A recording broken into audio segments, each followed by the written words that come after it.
యోగా చేయడం వల్ల calories burn అవ్వడం లాంటివి ఉంటాయా? డెఫినెట్గా అవుతుంది. ఎందుకంటే ఈ క్యాలరీస్ అనేవి ఎక్కువైపోతే ఫ్యాట్ కింద తయారవుతుంది. అవును.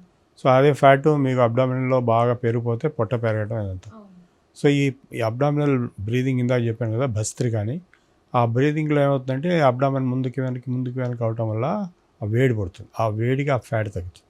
అదే అన్ని రకరకాలుగా ఉంది. కూర్చొని చేయడము, నిలబడి చేయడము, ఇంకా కొన్ని అన్ని ప్రతి ఆసనంలో కూడా అబ్డామినల్ బ్రీదింగ్ ఉంటుంది. అంటే ఒక ఆసనం వేసి ఒక కాలు ఇట్లా పట్టి ఒత్తండి అన్నాం అనుకోండి, అప్పుడు గాలి వదలాలి. లేదా ముందుకు వంగినప్పుడు ఏ ఆసనంలో అయినా సరే గాలి వదలాలి. పైకి వచ్చినప్పుడు గాలి పీల్చుకోవాలి, వెనక్కి వెళ్ళినప్పుడు గాలి పీల్చుకోవాలి.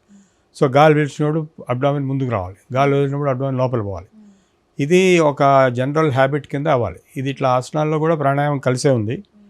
అండ్ ప్రాణాయామంలో ఈ భస్త్రిక అనేది, కపాలభాతి అనేది సేమ్ అబ్డామినల్ బ్రీదింగ్. ఇవి కాక నాడీ శోధన ప్రాణాయామం చెప్పాను.